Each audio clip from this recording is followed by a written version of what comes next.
Welcome to Baseball Blueprint, your home for all things player development. Hey, what's up guys? Today we've got a pretty fun video. This will be a longer form video on layering. And so this has a lot to do with our positioning on defense. I was kind of intrigued by a video that the Yankees put out with Jazz and Volpe working on who's got primacy on certain balls based on positioning. And so with the understanding that we have an idea of what they do based on our StatCast data and what we can see that other groups do, the impact of our positioning and the impact of our prep step positioning, stances and stuff like that, how does that impact our primacy based on a given ball? So one of the things that I wanted to start out with was, do we have data that supports essentially this positioning is best for this batter, this positioning is best for that batter? We do. We can look through Baseball Savant and find positioning data. And if you've seen my Lindor video, we also have an idea that positioning's really good. Like, a lot of balls are hit directly towards the visual of the defender.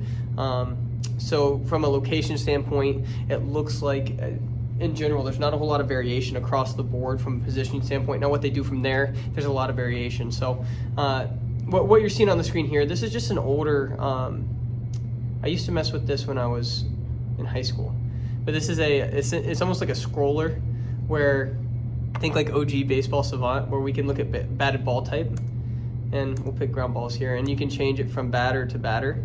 For example, this is Cespedes, but you can also use the, excuse me, you can also use the whole league. So if I just click all, these are ground balls from the whole league. Now this is gonna look like a mess, right? So different colors are different outcomes. For example, you can hover over a play and see what it was. You can see the run value on the given play. All of this data that we don't have for Baseball Savant data, you can look at it for older, essentially, data. I think this is 2016 stuff. But really, really cool. We can look at outcome type. So if we want to see where the outs are happening, the outs are in red. Now this is going to look like a cluster. There's too much going on here, right? But we can siphon it down based on a batter. So let's pick, let's go Judge. Here, we've got someone who's still playing, right? So didn't get a whole lot of time this year, but we can see that his ground ball outs were here. You can see the run values in the negative, right? Couldn't tell you that happened. Now, again, I don't know how this data is collected. Shout out Bill Petty and Jeff Zimmerman who kind of put this together, but again, we don't know exactly what's happening. We don't have this. I wouldn't assume the same trust in something like this as I would in something like Baseball Savant, but really cool stuff. It allows us to get an idea of where things happen. So from this data paired with positioning data that we have from Baseball Savant, so if we look at our positioning on our leaderboards, we can find a lot of really good information when we go to like positional, situational stuff. And we talked about this on our infield chat before, but I want to kind of get deeper into it. We use the field as kind of like a scrolling think of like a quarter circle, right? We've got 90 degrees to work with here, but zero, our midline, starts in the middle of the field. Now when we're doing our visual tracking, at zero, the midline starts at the player's original positioning. But what this allows us to do is gives us an idea of like where players are playing. And so we can see that these degrees coming from the midline of the field, although this graphic isn't super well done because they're slightly offset, but we can see that degrees kind of gives an idea of where people are playing in certain positionings, right? There's clusters here. There's not a ton of outliers, and usually the outliers are weird circumstances. But when we go back to what we were just looking at, we can see that the average angle for Judge was negative 10.7. Well, we go back to our situational stuff, negative 10.7 is like here, right? Well, what if we looked at what the whole league's average was on rollovers? We say rollovers, but ground balls. So when we look at everyone's, and let's do this. Let's not do it by just generally everyone. Let's look at righties. So stand righties. This would be batter handedness if you're on Baseball Savant. So righties, our average angle is negative 12, right? So that's gonna be like right here. So just left for 2016, just left of where our shortstops are playing, which is fine. So that's a super gettable ball, and it leads us towards first base. It doesn't take us out of our path. And this allows us to have more coverage in the 6-hole, right? So our positioning here makes sense with these, I guess, hot spots. And so with Lindor, we also notice higher exit velocities in the 6 holes versus towards the middle from right-handed batters. Vice versa for lefties, weaker towards that 6 hole, which makes sense. More towards pull side, 4 hole, higher exit velocities versus balls up the middle. So if you're going to generalize the two, lefties and righties, we're going to probably plan on balls up the middle being hit a little bit harder, as opposed to something coming from an opposite-handed batter towards your direction, lefty towards shortstop, for example. Something like that's going to be a little bit less speedy, I guess. The velocity is going to be a little bit lower, probably a little bit more spinny, but it just depends on where contact is and where our bat angle is. So how do we play this into our positioning? Well, we know that there are a lot of different groups. Not everyone does this, and not everyone within an organization is teaching this per se, but there are organizations that teach essentially a preferred stance that more mirrors the baseline as opposed to the batter. And we talked about this before, and you can see the video or the graphics that I have available as well.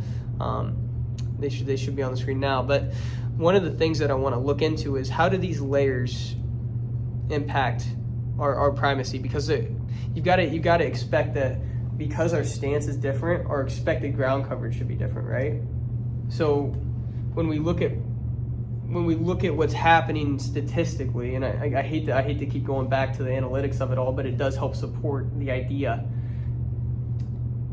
With a left-handed batter, they're going opposite field ground ball at 5.2% of all balls put in play, which is low. For righties, it's still low. It's 5.4. Like, opposite field ground balls happen far less than opposite field pop-ups. Makes sense.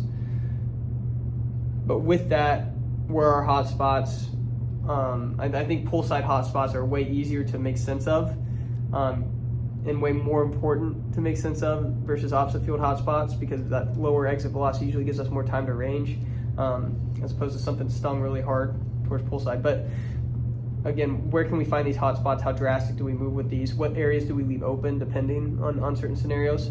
So I'm gonna do my best to try to siphon some of this out. And again, forgive me for the slowness of it and the lack of expo marker here, because I'm working on low budget. But in theory, our positioning on a right-handed hitter, nobody on, right? We'll use dots for the bases, because I'm no artist. And we'll go X's for the players. Right-handed hitter, first base, we're going to shade in off his left-handed stance. And again, this is general. This is super general. If you want exact specific angles, positionings where people play, check out our infield chat video. But then we're going to take our left, or our second baseman, pinch him more middle. Remember, we've got that new rule that tells us we can't go across this line. And then we've got a shortstop shaded more 6-hole, depending on if it's a bunt guy or not. That's way too far. We've got our third baseman here. And here's where I would run into problems. Just maybe because I don't have the data to support it. How much of this line do we say, okay, we're going to use the foul line, and the chance that this foul line helps us out defensively, anything past it, the chances of them sneaking the ball down the line are way more slim than something happening in the 6-hole. That's fair. That's not an outrageous statement to make, but it hurts way worse if that burns us down the line versus in the 6-hole. In the 6-hole, it's a single. Down the line, it's a double. Right? So I guess scenario to scenario within the game, you'd probably have to float with that. But in general, I wonder if there's a certain level of, hey, first inning, we're going to take care of that line. We're going to take care of that line all the time. So I guess that's probably maybe just because we don't have the data to dig in there is going to be a preference thing. And traditionally, what we've done, and you can probably see the graphic on the screen, I'm going to keep drawing just in case, but our stance is going to be aimed in towards the batter. That's what we see from a lot of people. Right? But really, that's not what we're looking for, because this doesn't give us the high percentage play. What I mean by that is, let's say a ball gets hit 6-hole, right? And split the shortstop and the third baseman. well, the third baseman's got primacy. We know that. We want him to cut that off. Well, yeah, we want him to cut it off, but if he's closed, when he lands, because he's facing the batter, he's got to work back. That's a really tough angle for him to go at. And the shortstop's angled back, so he's going to have a route to this ball, right? So that makes sense. The problem is it's taking him like deep in like a low percentage like situation to make a play. Now, what if we take his stance, both of them, and we open it up? So now it's more mirroring the first baseline. In this scenario, the third baseman's more open to this play. He doesn't have to drop step, get over his hip. He's already there. It gives him a boost to this play. Now the shortstop's at a deficit, but that's why the third baseman has to mirror this. Is he at a deficit down the line comparatively to the first position? Yes. But that's where, like, what kind of trade-off are we looking for? Because this play happens way more. We can tell from the data on the computer, from what we have from 2016 and currently, the play in the 6-hole happens way more, but this is turning out the same way that this does. I don't know. So let's continue carrying that on. Let's say they keep that position, and now the ball's hit up the middle. All right, well, the shortstop's got a boost there. Even though he's at a deficit in the 6-hole, the third baseman's at a boost in the 6-hole now. He kind of carries that over. Now the shortstop has a boost towards the middle, right? Which there's a big hole there, especially professionally, because the second baseman can't come across the bag. If we would have shifted previously, that would have looked different, but I still think I would probably stand by the opening of the stance. Gives us a little bit more of a boost towards our higher percentage play, right? So if we're working towards the center of the field as left side infielders, that gives us a boost towards first, right? It doesn't take us away from the base, it takes us towards it. Now, if we can cover this ground as a second baseman, as we shade middle, I would say as we get to this like middle zone here, that's where we probably need to start closing down more so towards the batter. Now, to what degree? That's going to be something to figure out. To what degree do we need to close that down, right? And so let's keep thinking about how we would do this. So let's say this is true. We hold this line traditionally more towards the batter, right? With first base, now we mirror the baseline more instead of the batter, right? That gives us a boost across here. Now that pitcher's got to get over, right? But they should be doing that anyway. And he's got to be, that first baseman has got to be aggressive in the 4-hole. Because the second baseman's got ground coverage there and hopefully enough time. But because of the positioning, this gap is super weak. Because that first baseman's still got to get back to the bag unless you got a super mobile guy. That's tough.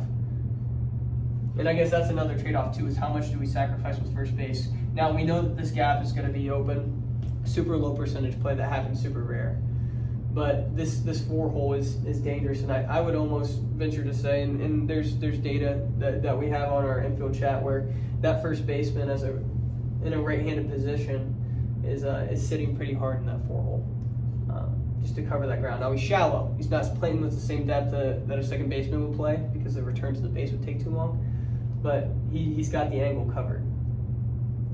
And so when we close our angles off like that, make them match more towards the green than the red, and again, hopefully you've seen the graphics on the screen, that gives us a little bit more efficient ground coverage. And what does this do to our overlap, right? So when we look at the screen and some of the videos we have on the screen, I think it's important to remember, like, the situation is going to determine a lot of our stakes too, right? If we have a runner on first, obviously we can't position our first baseman in a hard away from the base positioning because he's got to hold the runner, right? So do we want him working farther away from the base on a right-handed batter? For sure. But to what degree? You're not going to get but a couple feet, right? But sometimes that's what matters. So I think trying to find that right slot is important. And so let's think about the primacy and the coverage now, right? So using the I'm going to make graphics so you guys have them. Using the graphics you can hopefully see now. We're going to dive in a little bit deeper into how to really kind of get an understanding of who's got what ball and how. And I think the best way to do that is by kind of expanding our ground coverage. in terms of like our layer. I think layering is probably the best way to think about this, is like, how do we layer our defense, right? So if we've got a group that that is traditionally stanced, right?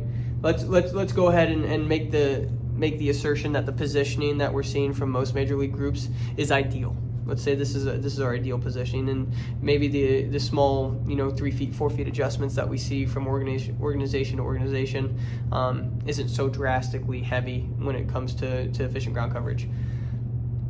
Now it's more about what areas are we prioritizing? Are we prioritizing layers of the field? Are we working that together? Are we stacking layers? Are we trying to avoid overlap? Maybe that's another way to think about it too. Or are we trying to create overlap in hot spots? And hot spots in reference to what we've seen previously on our ground ball data. So when it comes to our overlap, and you can see the dotted lines here, I think a lot of it has to do with like trying to match the hot spots with our best defenders. That probably has something to do with it. And then beyond that, like finding ways to fully expand and use the field parameters, right? So for example, if we're creating depth towards the line with our stance, like a traditional first and third baseman would if they were facing in at the batter, we're creating depth towards the line. Same thing with the middle infielders, in truth, that's what they'd be doing too. Is that our best way to go about it? Because the balls don't get hit towards the lines as much. We know for a fact, because of all the data that we have, that these balls are hit away from the lines more often. With that, do we say, okay, close down the angle, make it more like what we did here, expand the range towards the center of the field? That gives an assist to the middle guys, right? And they could do the same on the pull side, because in reality, you're going to be shading more towards the line on the pull side as a middle infielder anyway, right? I mean, if you're a lefty bat, the second baseman's going to be in the 4-hole. So he's going to be a little bit more, in theory, closed off towards the line with the stance, more parallel to the third baseline, in order to expand his range towards the middle of the field, because his first baseman's opened up his range too, and he's going to be aggressive in the 4-hole. Now, if we've got a situation where there's a runner on first, right? Because essentially what we've done is we've sacrificed our range of the first baseman in order to hold the runner there. That's a fine trade-off. But we've sacrificed a little bit of his range. Do we then say, okay, if it's a lefty bat, we've got to take our shortstop way over. Let's get him as pinched as we can without breaking the shift rule, and take our second baseman and put him hard in the 4-hole, like pull side, and say, you know what, shortstop, you need to cover big time, like this amount of ground. And with that, our second baseman should be pretty closed off to the pull side line, because his positioning should take care of a lot, and he's got to cover a lot of ground to his right. Now that puts him in a really tough spot, because that's a really difficult play working away from first base. But because you've got the shortstop there to work across the bag, makes it a little bit more easy. Now, if that shortstop's going to be in that really tough position, now you've taken your third baseman. You see how there's like a chain reaction that goes down. And so with that, we look at the layering that we have when it comes to our runners at first. And you can see that on the screen now. And I think I'd prefer it this way. And we got our right-handed and left-handed stakes too, so we'll go through both. But with our right-handed stakes, I think, like I said, the positioning doesn't change much, right? But the roles and responsibilities do. And what we're trying to avoid is redundancy in our coverage, and then an expansion of depth towards the line. That's what I've gotten to, is avoiding that redundancy in coverage maximizes our range, and then beyond that, understanding how important it is to use that line. That makes more sense to me. And I might be proven wrong real quick by someone who watches this, but I in my gut, I think that's what I believe. Now, do I have enough to really support that? I think so, from using the data. When we look at the workbook, and like there's a lot more balls hit, 6-hole, 4-hole than there are down the lines. And I think situationally we might make sacrifices differently, right? We might say, okay, open up towards the line. Well, and even then, maybe we don't say open up towards the line. Maybe our no double stakes just shade that way more often, right? Instead of saying, okay, change your whole stance for your prep step, now just shade back. Yeah, it's steeper towards the line, but you've given yourself what you would have had with an open stance. You've given yourself that coverage, and you still allow yourself a higher percentage movement on a ball that isn't hit down the line, right? I mean, that open stance more towards first baseline allows us to attack and read that ball in a way that, in theory, is a little bit more efficient, quicker. You'd think, but yeah, I like that. And I think these would obviously float based on skill set and how much effective ground that those players can coverage. That's something I would really like to look into too, is like trying to find effective ground coverage bubbles. I guess bubbles. You can see the diamonds on the screen, but like these are just generalized. We're saying each player can cover the same amount of ground. We know that's not true, but like, what would be the best infield from a ground coverage standpoint? Now we could look at OAA, but that's biased because it takes into account like finishing the play and stuff. So what if we said, okay, just pure range, who could get to the most balls? How do we get the most like lockdown, like shut the door defense, and who is that? That would be really cool. So I'm sure there's data out there for organizations who can find that, but that would be something really, really fun. All right, I don't have much more there. I'm gonna dig into this a little bit more on my own, just because you can kind of tell the questions I'm having, but it's funny. Like, I wonder how many coaches at higher levels and how many players at higher levels are doing things in the correct way with a full understanding of why. Because I think the easiest thing we could do here is just look at high performers and see what they do, right? I mean, if you're working blind, that's not a bad way to go. But the reasoning behind the why is really important if you're going to teach people. And I want to kind of dig in more and try to really like understand why. And it's the same kind of feeling I have with this as I did with when I first heard about like that post-contact landing on the prep step. It's like I see the guys who are having the most success doing it, but I need to know why. Why is this happening? What advantage is there? That way when you find a unique mover who maybe it doesn't work for, or someone who just can't figure it out, like you can find an adequate way to pivot, right?